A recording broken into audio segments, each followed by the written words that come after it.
How do I start this? This is going to be on the longer side and hopefully not go through development hell like the Blur video did. I apologize for that. You're probably thinking, start with the first one. Why? The first Glass Beach album, yes, that's what it's called, was the debut LP of Glass Beach. A bit afterwards, Classic J released JJJJ, JJJJ, JJJJ, JJJJ, JJJJ, which was a mixture of indie rock, indie pop, and hyperpop. I like his balls. The first Glass Beach album, was a mixture of indie rock, indie pop, and pop. I thought it was great, and frankly, from car seat headrest-inspired bands, I expected more of mostly the same. The other band I found similar to that sound were The Blinds. However, their self-title to Station Zero was actually quite interesting. And even with that jump, it wasn't this. The first time I heard this album, I barely knew what to think. The second time, I barely knew what to think. The third time, I barely knew what to think. The first Glass Beach album speaks for itself. It's a mostly fun album with songs like Classic J Goes to Hell Part 1 and Yoshi's Island. That latter track being my favorite Glass Beach song, I think. There's also the fact that it's hard to dissect this album, and I don't want to spend half my lifespan working on it, even though this is an album that needs it, and I really want to. Plastic Death is special. For once, I actually heard, through one source, the album is being discussed and praised quite a lot, and I think it certainly deserves it. It's just, what the fuck is it? This is absolutely nothing like the first Glass Beach album. As in, nothing. The first album was cute pop songs about love and stuff.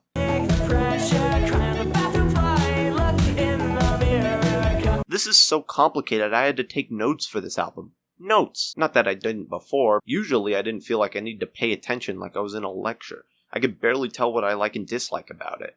Well, that's wrong. I dislike Puppy because I suck. It's not that the album is too weird or too experimental or too different. None of that. It's that, in order to explain what I even liked about Glass Beach to begin with, I want to focus on Yoshi's Island. It's got strained, raw singing.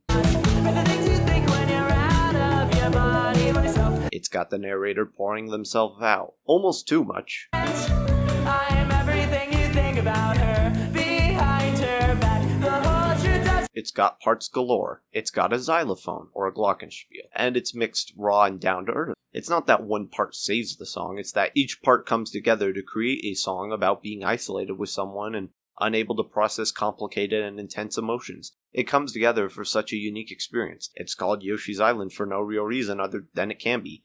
I like music when it's like this. It kind of erodes the barrier between the listener and writer.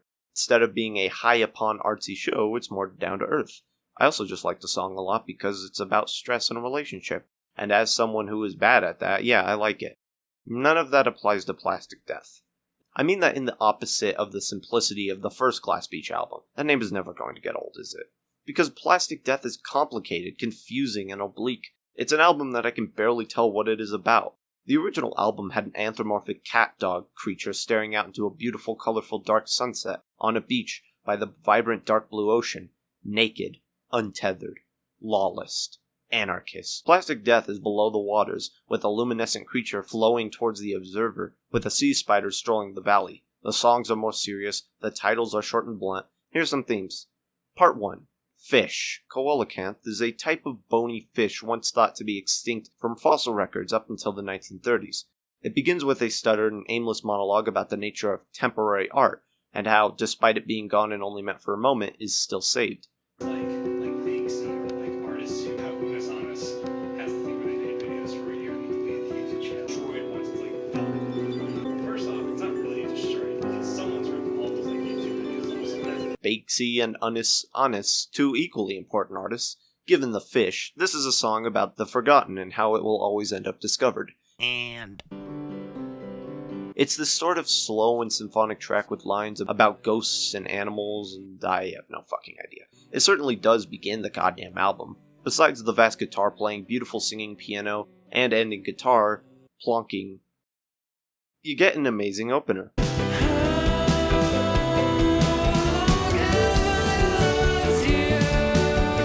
Mostly I get the impression that this is a song about finding your place, or in another case, having a place, while also not having a place at all. It also ties a little bit with the animal theme and the rare animal song that comes a bit later, but we'll get to that. Whale fall, the song is named after, is when a whale died, and as it decomposes, it creates an entire ecosystem for deep-sea creatures to feast on for years, sometimes decades, even centuries. An entire phenomenon which reshapes the environment forever. Looks like it's lunchtime, boys! Yummy, I'm gonna go vent about. The theme of underwater life in the album is interesting itself. The nightly sound of the album mixed in with twinkling electronics and darker metaphors extend it. Whalefall is a song in admission to feeding off the whalefall, living beneath the shadow of a giant which lived so long before you, almost like the carcass of a rotting god. I'm quoting the album, by the way. It's fairly bright compared to the other songs, if a bit crude with the electronic drum machine.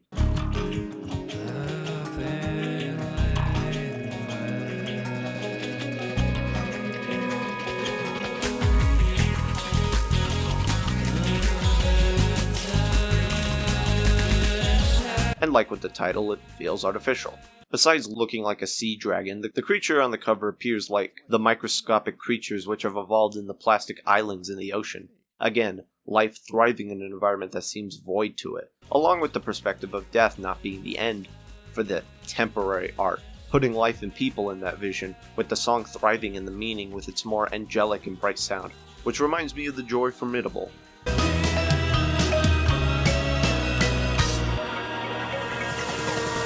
Metal as fish. What does this have to do with the album? I mean, probably not much, but it's mainly the theme of fish in the album. And while these are the only tracks that represent fish, remember that album cover, because it is in the water, and there's a fish on it. Bitch. Technically, it's the Abyss Angel, which sounds like a Monument Mythos creature or something. However, the fish feed on the whalefall, which then breeds more fish, which then feeds the whales, which creates more whalefalls. In other words, everything is connected.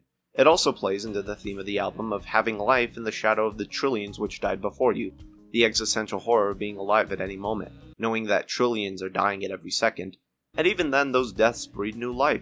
With the beginning though, it does imply that everything lost is saved by somebody, that you can matter to somebody, that you truly do have a place in the world. Part 2, there's now part 3. Motions was one of the singles for the album. It has a sort of nighttime/starry mood to it, with the lower bass below angelic strings and tired vocals.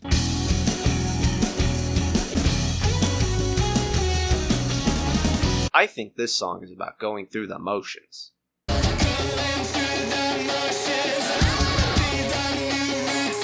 Finding a little spot to settle into while going through the moods, while being confined into such a routine, being seen around the world as a figure and nothing more.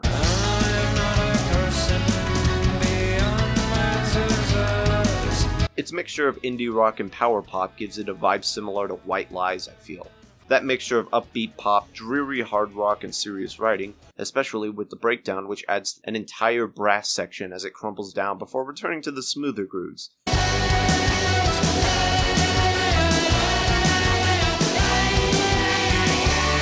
Theme-wise, the lyrics seem to be about desire, I think, which brings me to the writing of the album and the poetry in general. I guarantee you that for 99% of my interpretations, which you should already take skeptically on top of already having your own, are different to your own, because the writing of the album is poetic and metaphorical, to the extent that even now I doubt I do know what the album is about. Motions is, to a degree of certainty, a song about feeling like an object tangled and rolls through the world.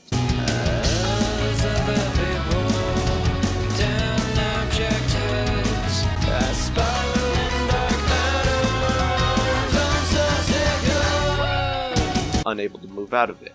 My favorite lines are the two referencing CAPTCHAs. I remember trying to log into my fucking account of something, but having so much trouble because they could not tell if I was human. Ironically, failing to solve the CAPTCHA should have been enough to tell I'm not a robot, because robots pass those tests better than the people who invented them. Fuck CAPTCHA tests. Because being treated and forced to act like a machine at every moment of your life can be exhausting and turn your emotions bored and flayed. Puppy almost didn't make the cut because it was too poppy, which shows the direction of the band now.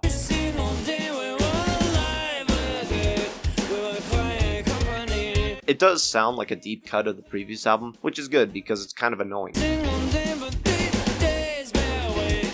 I'm not saying it shouldn't have been on the album, nor am I just saying it because I'm a petty twat. After a similar warmer and optimistic song, I guess it fits, but it also sounds more like the B-side that labels put on the album at the end because they wanted to make sure at least one song hit.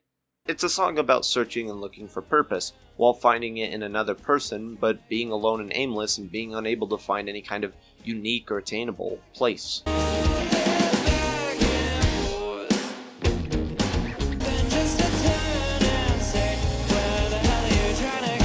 Where are you trying to go, indeed? However, it does make sense as an allegory application for immaturity, being a lost, confused, useless cretin forced to traverse a world and turning at every moment, having a more mature person guide you at the moment but still being just as lost as when you began. The Killer is a weirdly eerie and dark song about a hunter, driving away the wildlife around as he brings his game home, still bleeding and lifeless, being taken away as a victory trophy. A fox which had been caught in the teeth of a bear trap, now being painfully taken away.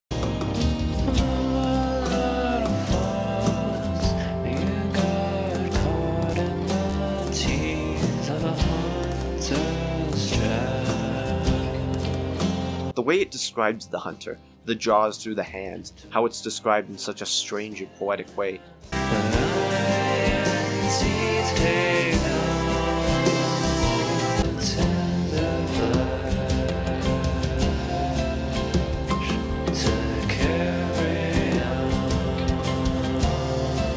It kind of reminds me of a song by The Killers, in its Americana poetry with high-pitched strings. Honestly, the strings are kind of overkill. It sounds a bit more generic and commercial with them, which isn't to say the song is bad, just that I don't really vibe with the strings. It sounds more like Blue October than I think it needed to. Coming right after Puppy, I pin an allegory to thee. The Killer is the amaturity morphing into intensity, as a response to the youthful exploration turns into closed-off stoicism and violence. This is also when we get that nightly sound I was talking about. I get the sense that, unlike the sunset of the first Glass Beach album, the nightly and darker tone reflects its album cover, being closer to a trench at the bottom of the ocean, unable to see that brisk light, surrounded by not only the creatures of the night but also more peaceful critters which lurk about. Mainly, the album is quite nightly and cold in a lot of it, even for the warmer parts like Guitar Song. Part 4. Plastic Death.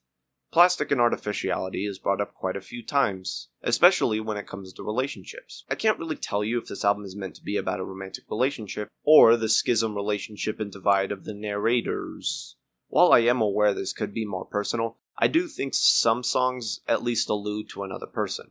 Which ultimately is what I really like about the album, because it has all these interpretations and can be interpreted multiple ways. While it's only truly brought up by name and Comatose, Plastic comes up and so does Death a lot.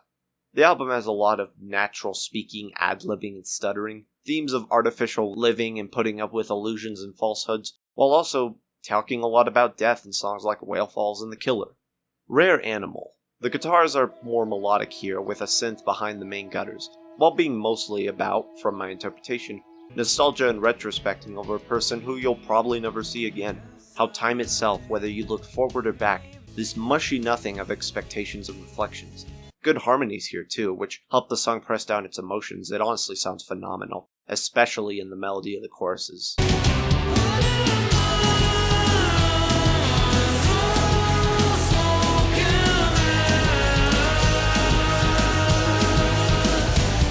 While the writing of the song implies the narrator is trying to not turn this experience, this precious and sweet experience, into merely a metaphor.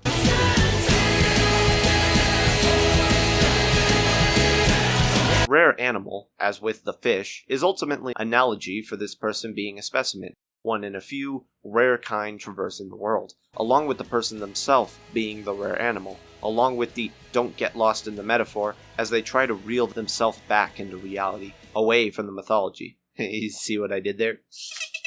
Cul-de-sac seems to be about caring for a person in a relationship you know isn't going to last, hence circling a cul-de-sac, as in looping in a maze of repetitive and isolative culture.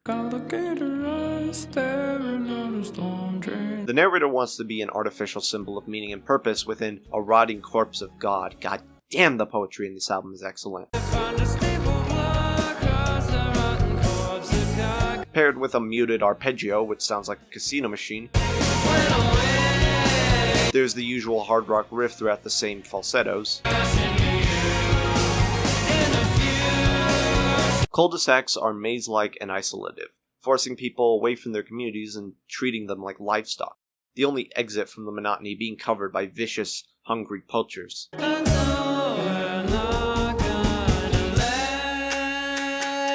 Because it's an illusion designed to curate comfort, which keeps the narrator and their lover together, but it drives them apart because the paradise is filled with leaks and holes, and it still feels trapped. The cul-de-sac is as tightening and restrictive as its snaky roads hint it to be.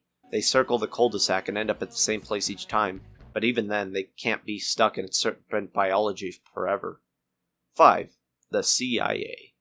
Slip Under the Door is a mixture of harsh screamo and gentle soft rock.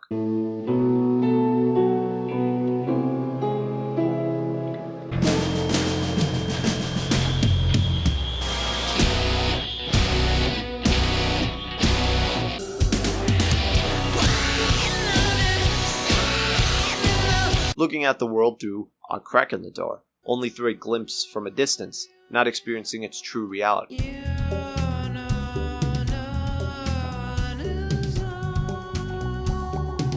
Though I get the impression this song is, metaphorically, about isolation, where the narrator finds himself observing the world through the angle of their safety, unable to be hurt, chastising themselves for not experiencing it at all.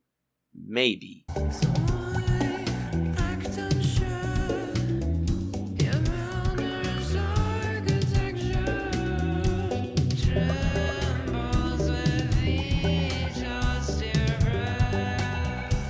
God, the writing is so good! There's certainly a desire to experience and to feel. The CIA has astounded me since it was released as a single. It's extremely catchy and memorable. That fucking chorus has been stuck in my head for 2 goddamn months.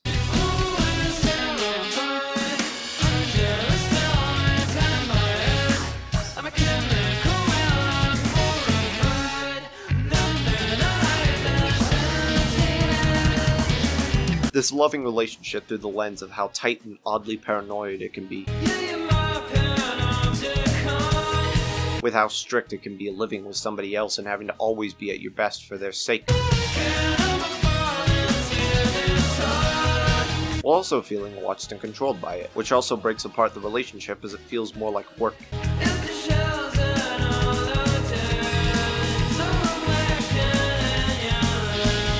It makes the relationship seem more intense, but it's clear the writing in previous songs that the narrator still does love this person, even through the control, though it could be more sinister than I think. Because ultimately, despite the misery, they keep coming back.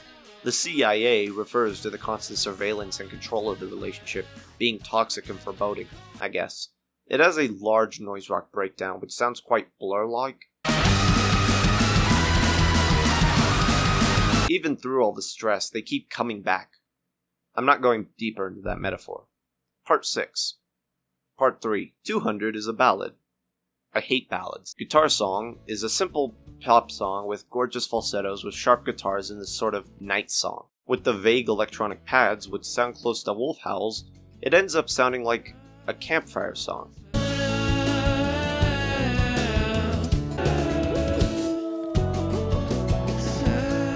It's very relaxing after a fairly intense panic attack from the previous song.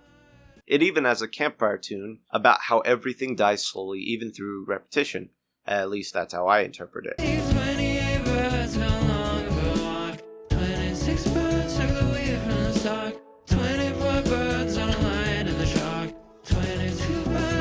It certainly feels warm and windy and ends with birds, so birds are a motif in it. I'm surprised Puppy got the slap treatment because this song is even more poppy than Puppy was, and honestly, I loved it way more. I'd even say it might be my favorite song. Not that you care, you fucking glass beach.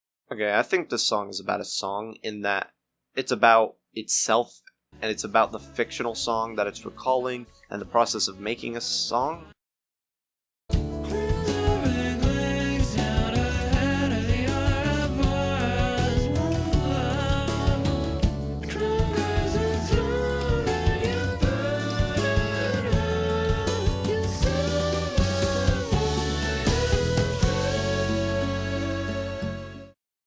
Seven. Get Out. Comatose is the longest piece of the album and is the great statement of Plastic Death. Even arguably the title track, the rock opera which takes small micropieces from each song and boils them into a conclusion. A Plastic Death of sorts. It's more that it just has that harsh emo sound again, soft guitar ballads, and moderate paced power pop, and hard rock passages.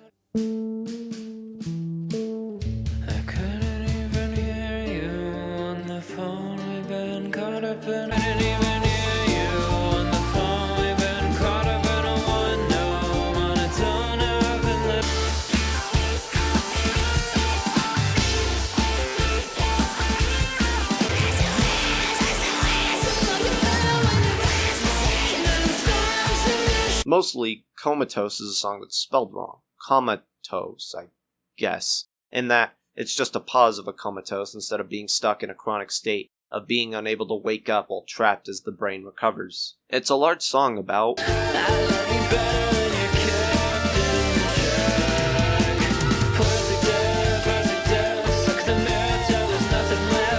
everything. The ending coda is this magnificent explosion of electronics, noise, shreds, and bass, culminating in this grand pre-closer like fireworks as it all comes tumbling back down in the shrill strings that collapse into the final track. It kind of reminded me of the closer to Hawaii Part 2, as specific as that is.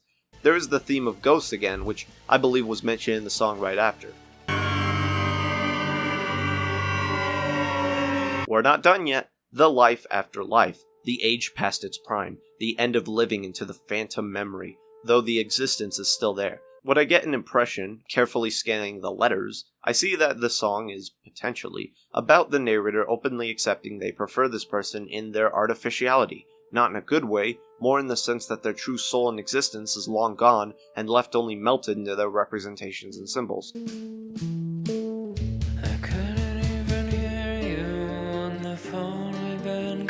In a one note monotone, I've been living with my head down, comatose, yeah. Memory walks as a roving ghost.